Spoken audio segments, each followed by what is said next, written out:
coloro che hanno scritto la nostra Costituzione sono stati degli straordinari visionari.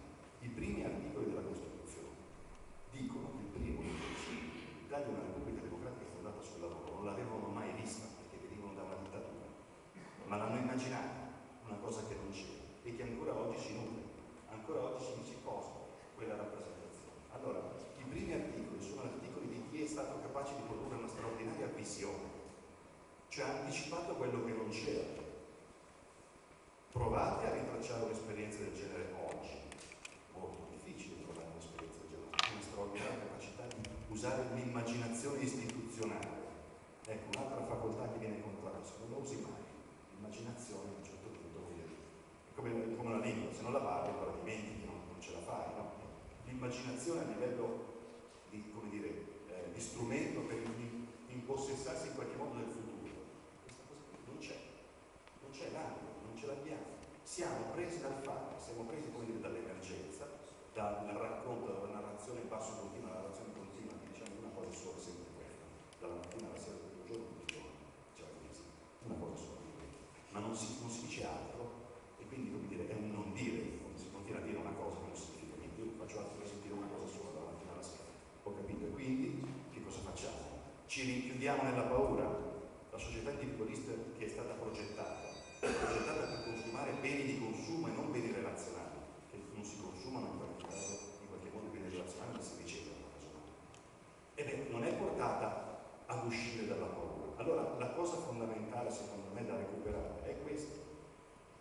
Occorre in qualche modo riappropriarci della capacità di visionare, della capacità visionaria.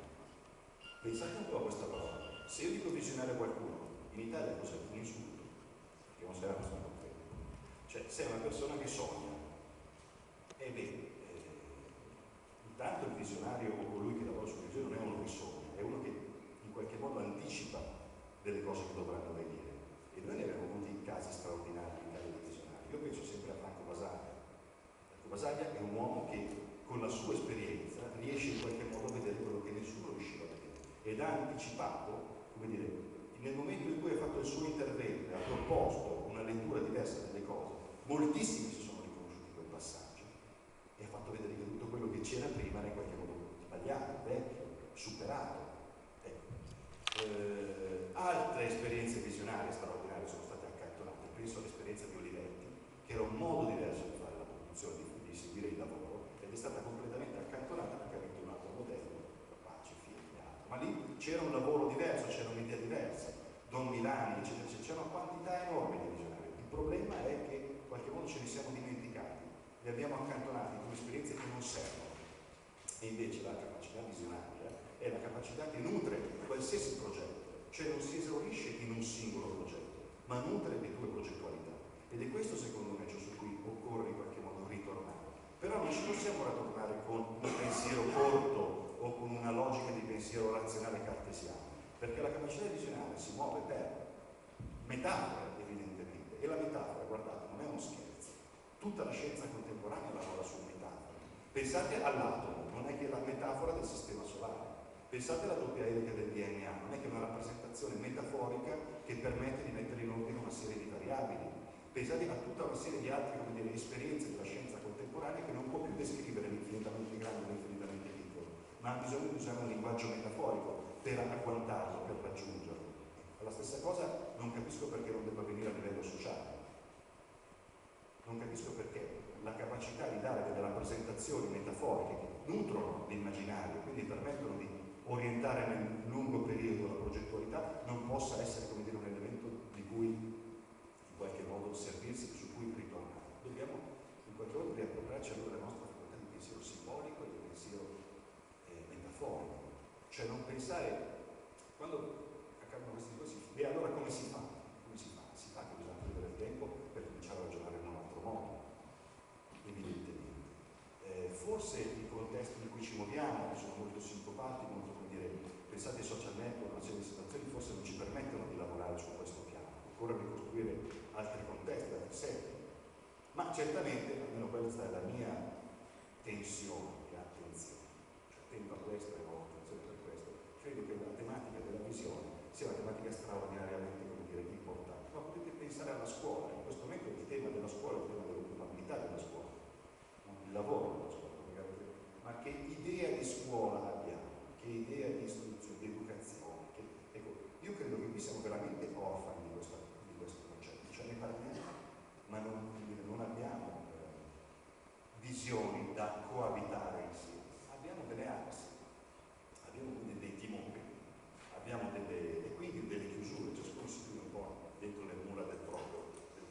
viaggi, dei propri luoghi. Questo secondo me è assolutamente, come dire, distruttivo da un certo punto di vista. Mi viene in mente l'esperienza, per esempio, di community vision, di costruzione di visione comunitaria di una città negli anni 70, Chattanooga, qualcuno l'avrà sentita nominata, il nome indiano, una città del Tennessee. Alla fine degli anni 70 era una città tra le più inquinate degli Stati Uniti, decaduta, messa malissimo. Lì, come dire, hanno cominciato ad attivare un percorso di costruzione comunitaria della visione della città. Hanno cominciato a coltivare non tanto i singoli progetti, ma una visione comune della città che potesse in qualche modo nutrire i singoli progetti che andavano a cambiare quella città. Beh, quella città è cambiata profondamente nel giro di pochi anni, è una delle città più vivibili degli Stati Uniti. Ad oggi è una delle città, delle smart cities più, come dire, riconosciute negli Stati Uniti, appunto, che grandi aziende come Amazon, Volkswagen hanno scelto questa città e non altre per aprire i loro uffici di rappresentanza. Questo significa che non vi sto parlando, come dire, di qualcosa di astratto, sto parlando di qualcosa che ha nutrito molte esperienze, ma di cui noi in questo momento non vediamo in qualche modo la praticabilità.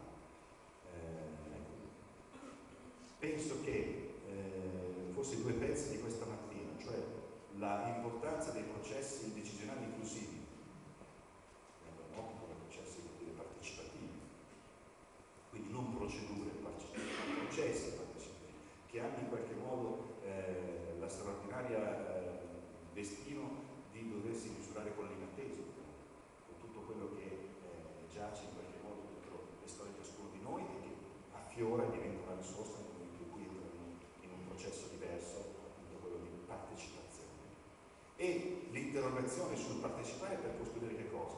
Per costruire degli interventi immediatamente o per costruire quelle domande di cui parlava Giovanni poc'anzi, quindi per costruire quella fondamenta delle visioni che ci mancano. Perché voi potete immaginare di collezionare 10, 100 progetti. Il problema è che questi rimangono progetti tecnici se non sono ancorati ad una dimensione visionaria più ampia. Cioè non si capisce qual è l'orizzonte di senso dentro il quale tutte queste azioni, perché poi alla fine le progettazioni, se non sono nutrite da un senso, sono delle azioni. Non si capisce qual è l'orizzonte di senso di una pluralità di progetti di questo tipo, anche perfettamente costruiti, anche progetti che corrispondono molto bene a tutte le logiche un po' converse, diciamo, del bando che di solito viene proposto dall'Unione o da altri, secondo la solita scaletta, finalità, obiettivi, azioni, indicatori, eccetera. Sì, ma che significa questo? Che cosa significa? Cioè, che cosa mi dice per la mia vita, per la mia identità, per la mia comunità? Che cosa in qualche modo mi sta anticipando? La visione è proprio questa, come dire, ed è molto diversa quella della visione dall'utopia. Attenzione, non le confondiamo. Nella storia moderna soprattutto, l'utopia è un mondo perfetto disegnato in minimi particolari, di solito da uno, un teologo, un filosofo, un pensatore. L'utopia, come dire, è un mondo preciso, se partito dall'utopia di Tommaso Moro, che dà nome al suo libro a questa cosa, fino alle grandi utopie moderne, sono delle descrizioni molto precise di un altro mondo, fin nei minimi dettagli. La visione no, è un orizzonte aperto. Non è un mondo chiuso, è un orizzonte aperto, dentro il quale, vi ho detto, si compongono infiniti sguardi. È chiaro che ogni vera visione è una condivisione. Non può essere la visione di uno solo, se no è, come dire, un punto di vista, e quindi è come un'orientazione personale, è la mia, ma non conta. Ecco, io vi volevo, come dire, consegnare questo oggetto di riflessione. Tra l'altro in italiano sulla visione come letteratura c'è poco, all'estero ho trovato una quantità cospicua di testi, di riflessioni, c'è poco. Io ho pensato di condensare queste riflessioni in un testo che ho proprio chiamato Costruire visioni, che da poco potrete trovare, e spero che quell'esperienza apra una riflessione dentro i vostri mondi, come dire, certamente della società civile, ma certamente anche di coloro che si trovano in qualche modo a dover decidere. Purtroppo, come dire, c'è un po' di diffidenza verso questa tematica della visione. Capisco che, come dire, è stata disabitata questa parola per troppo tempo, questo concetto, per troppo tempo, e oggi torna quasi, come dire, spaesante o, come dire, astratto. Beh no, io credo che quel passaggio lì sia un passaggio importante. considerate che noi siamo creature di senso e non di fatto. Quindi abbiamo bisogno di lavorare sul senso. Questo perché i legami sociali, il coinvolgimento passa attraverso la costruzione di senso e di significato. Per questo tu le trovi dentro una dimensione visionaria, non dentro una dimensione tecnica. Siamo in un luogo dove si bruciano le pareti. La visione brucia passione, ci coinvolge evidentemente, mentre siamo in un tempo in cui si bruciano solamente le risorse, specie le migliori, quelle dei giovani. E allora mi piace citare un passaggio di un poeta vostro conterraneo, Razzanzotto, che lui diceva: siamo, anche se io stento, fatti di orizzonti. Questo è il passaggio, siamo fatti di orizzonti, non siamo fatti di minifatti. Grazie.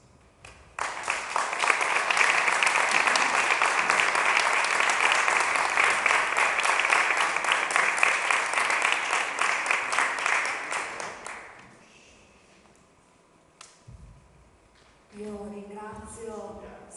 ringrazio perché ho intuito che questo suo punzecchiare sulla necessità di una visione da coabitare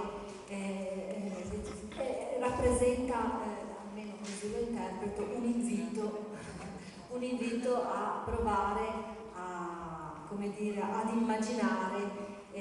immaginare insieme queste visioni.